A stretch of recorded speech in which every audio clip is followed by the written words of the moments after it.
जय श्री राम मित्रों, आप सबको मेरा कोटि कोटि प्रणाम।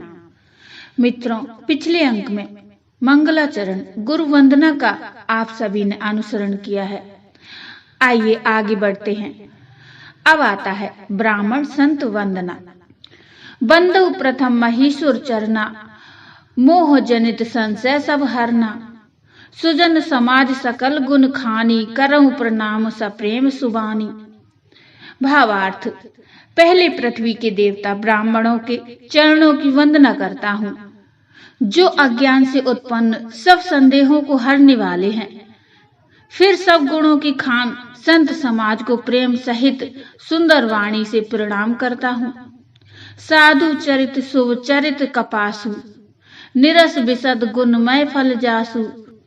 जो सही दुख पर छिद्र दुरावा, वंदनीय जो ही जग जस पावा। संतों का चरित्र कपास के चरित्र यानी जीवन के समान शुभ है, जिसका फल नीरस विशद और गुणमय होता है। कपास की डोरी नीरस होती है।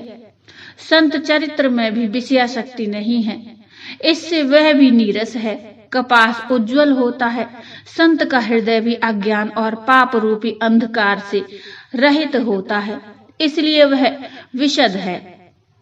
और कपास में गुण यानी तंतु होते हैं।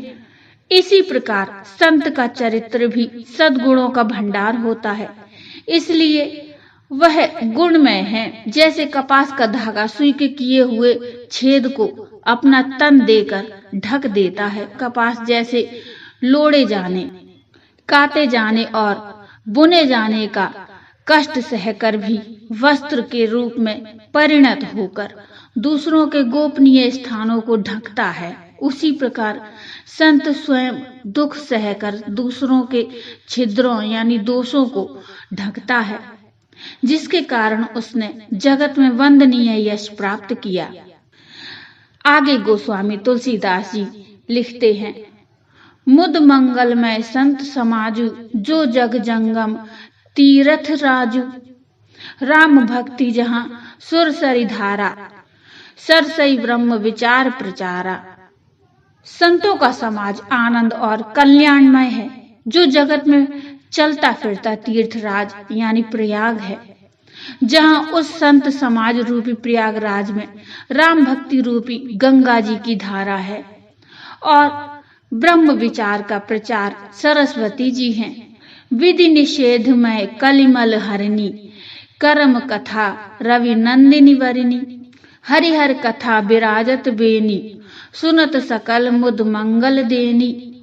विधि और निषेध, यह करो और यह ना करो रूपी कर्मों की कथा कलयुग के पापों को हरने वाली सूर्य तनया यमुना जी हैं। और भगवान विष्णु और शंकर जी की कथाएं त्रिवेणी रूप से सुशोभित हैं, जो सुनते ही सब आनंद और कल्याणों को देने वाली हैं। पूज्य गोस्वामी तुलसीदास जी आगे लिखते हैं, उस संत समाज रूपी प्रयाग में अपने धर्म में जो अटल विश्वास है, वह अक्षय वट है। और शुभ कर्म ही उस तीर्थ राज का समाज यानी परिकर है।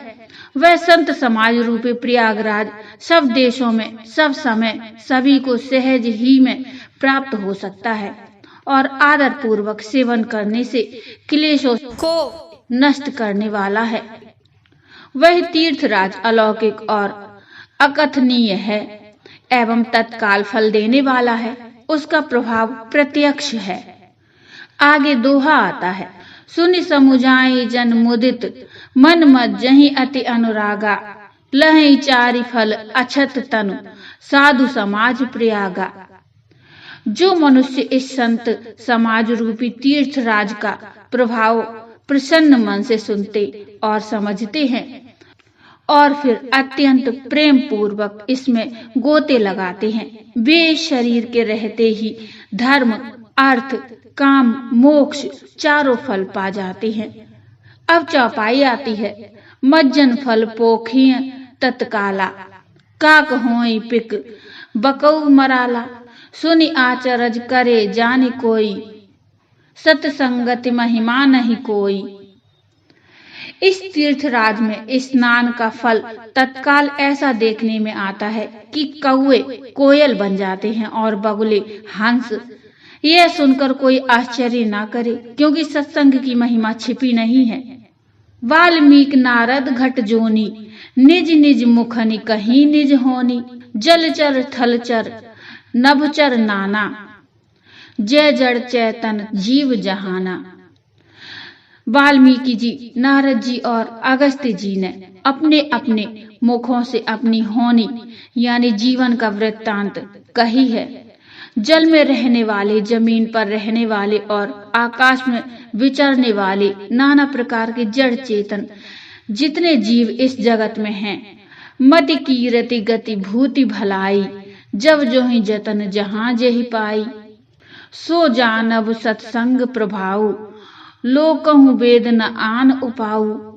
उनमें से जिसने जिस समय जहां कहीं भी जिस किसी यत्न से बुद्धि, कीर्ति, सद्गति, विभूति, ऐश्वर्य और भलाई पाई है, सो सब सत्संग का ही प्रभाव समझना चाहिए।